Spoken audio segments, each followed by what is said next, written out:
Assalamualaikum warahmatullahi wabarakatuh. Halo semuanya, selamat datang dalam video edukasi ekonomi kali ini. Saya Berta Amanda dengan NIM 23821-228. Saya akan membahas dua bagian penting dalam Islam yang ternyata tidak hanya berdimensi ibadah saja, tetapi juga memiliki peran sangat besar untuk membangun kesejahteraan masyarakat seperti zakat dan wakaf. Dua bagian ini sudah berabad-abad menjadi pondasi ekonomi umat.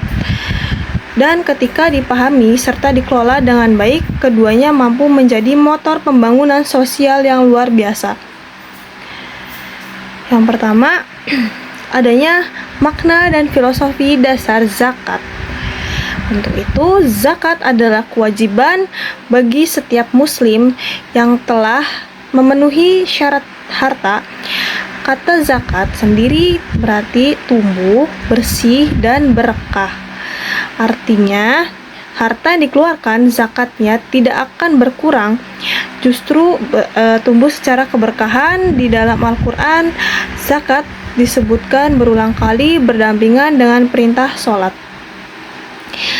menandakan betapa pentingnya kedudukan zakat dalam kehidupan seorang muslim. Zakat bukan sekedar sedekah biasa. Zakat adalah sistem distribusi kekayaan. Dengan zakat, Islam memastikan bahwa harta tidak hanya berputar di kalangan orang kaya saja. Zakat menjadi mekanisme pemerataan yang sangat elegan. Mereka yang diberikan kelapangan harta membantu menguatkan mereka yang sedang berada dalam kesulitan.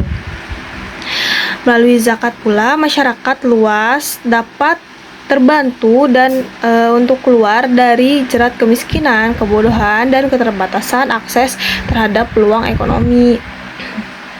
Untuk lebih jauh lagi, zakat mengajarkan bahwa kepemilikan harta bukan absolut, ada hak orang lain di dalamnya. Dengan menyadari hal ini, manusia belajar menjadi lebih rendah hati dan tidak sombong, lebih peduli dan lebih sadar bahwa kekayaan sejati bukan hanya apa yang dimiliki, tetapi apa yang bermanfaat bagi orang lain. Baik, akan saya lanjutkan untuk peran ekonomi zakat dalam masyarakat.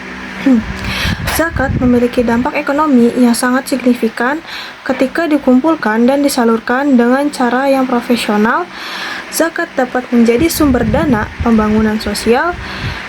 Banyak lembaga zakat modern kini menjalankan berbagai program pemberdayaan ekonomi seperti pelatihan usaha kecil, bantuan modal, pendidikan keterampilan, hingga program menciptakan lapangan kerja. Bayangkan jika seluruh umat Islam yang wajib zakat benar-benar menunaikannya, maka potensi dana zakat dapat mencapai angka yang sangat besar. Dana ini dapat membantu negara dalam mengurangi kemiskinan, memperkuat UKM, mendukung kesehatan masyarakat, bahkan meningkatkan kualitas pendidikan. Dan yang menarik, zakat tidak hanya membantu mustahik serta konsumtif, tetapi juga dapat diarahkan agar mereka menjadi produktif dan mandiri, sehingga di masa depan mereka tidak lagi menjadi penerima zakat, tetapi justru menjadi pemberi zakat. Dengan sistem yang transparan dan modern, zakat dapat menjadi bagian dari sustainable development atau pembangunan berkelanjutan. Di sini solusinya adalah untuk seluruh masyarakat wajib zakat, terutama umat Islam, karena dampaknya itu sangat besar untuk menolong masyarakat yang kesusahan, yang sedang di bawah. Dengan cara zakat bisa jadi mensejahterakan umat yang di bawah, jadi saling tolong menolong. Dan materi selanjutnya, pemahaman dasar wakaf. Berbeda dengan zakat, Wakaf bukan kewajiban, tetapi amalan sukarela yang pahalanya terus mengalir tanpa henti selama manfaatnya masih dirasakan orang lain. Wakaf berasal dari kata wakafa yang berarti menahan harta pokok agar tetap utuh, sementara manfaatnya diberikan kepada masyarakat. Selama ini banyak orang mengenal wakaf hanya dalam bentuk tanah untuk masjid atau makam. Padahal konsep wakaf itu sendiri jauh lebih luas dan modern. Ada wakaf pendidikan, wakaf kesehatan, wakaf sarana umum, hingga wakaf produktif seperti wakaf uang yang dikelola untuk investasi, kemudian hasilnya disalurkan untuk kepentingan sosial. Wakaf adalah cara Islam menciptakan generasi penerus yang tetap merasakan manfaat kebaikan kita bahkan setelah kita tiada.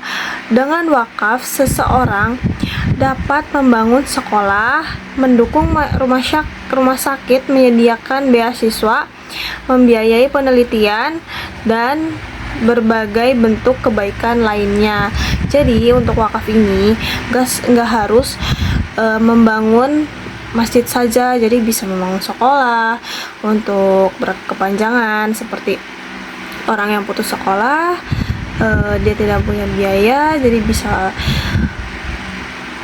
duduk untuk bersekolah lanjut, dan itu pahalanya mengalir sangat deras untuk orang yang menyalurkan wakafnya. Selanjutnya ada dampak ekonomi wakaf. Wakaf memiliki potensi luar biasa dalam memperkuat ekonomi umat. Di beberapa negara, wakaf menjadi sumber pendanaan bagi universitas, rumah sakit, dan lembaga sosial. Misalnya, universitas ternama di dunia dibangun dari dana wakaf yang dikelola profesional selama puluhan bahkan ratusan tahun. Dalam konteks modern, wakaf produktif kemungkinan dana yang diserahkan untuk dikelola secara berkelanjutan. Misalnya, seorang wakaf menyalurkan uang, lalu dana itu diinvestasikan secara syariah. Keuntungan dari investasi itu digunakan untuk pembiayaan pendidikan yatim piatu, pemberdayaan usaha mikro, dan kegiatan sosial lainnya. Untuk keunikan wakaf itu sendiri, harta pokok tetap abadi, sementara manfaatnya terus mengalir seperti mata air yang tak pernah kering. Jadi pahalanya itu sangat benar-benar mengalir sampai seorang yang menyalurkan wakafnya itu jika telah tiada akan terus mengalir pahalanya dan tidak terputus. Jika potensi wakaf nasional dikelola dengan baik, ia dapat menjadi pilar ekonomi umat yang sangat kuat, bahkan mampu menopang program-program sosial berskala besar. Inilah yang membuat wakaf menjadi salah satu instrumen ekonomi Islam yang paling strategis dalam memberantas kemiskinan dan membangun kemandirian. Untuk sinergi zakat dan wakaf, ketika zakat dan wakaf berjalan beriringan, keduanya menjadi kekuatan yang luar biasa. Zakat dapat membantu masyarakat yang membutuhkan dalam jangka pendek, memberi mereka bantuan langsung untuk kebutuhan yang mendesak. Sementara wakaf memberikan solusi jangka panjang yang bersifat berkelanjutan. Kombinasi keduanya menciptakan sistem yang lengkap. Bantuan langsung untuk hari ini dan pemberdayaan untuk masa depan. Sinergi zakat dan wakaf inilah yang menjadi pondasi ekonomi Islam yang kuat, adil, dan inklusif. Sistem yang bukan hanya membantu tetapi juga mengangkat derajat manusia menuju kemandirian dan kesejahteraan. Oke, yang terakhir, zakat dan wakaf bukan hanya ibadah, keduanya adalah bagian dari solusi sosial, ekonomi, dan kemanusiaan. Ketika kita menunaikannya dengan penuh kesadaran, kita sedang membangun peradaban yang lebih adil, lebih sejahtera, dan lebih penuh keberkahan. Mari menjadi bagian dari perubahan itu, karena sekecil apapun kontribusi kita, sumbangan kita bisa menjadi besar ketika disatukan dengan niat baik dan pengelolaan yang benar. Yang pertama itu, jika ada pengelola dari entah itu dari Basnas atau dari mana, itu seharusnya amanah dan disalurkan kepada orang yang benar-benar membutuhkan. Oke, terima kasih telah menonton. Semoga bermanfaat dan semoga bisa diwujudkan, direalisasikan oleh kita semua, terutama kaum muslim dan muslimin. Sekian, terima kasih. Wassalamualaikum warahmatullahi wabarakatuh.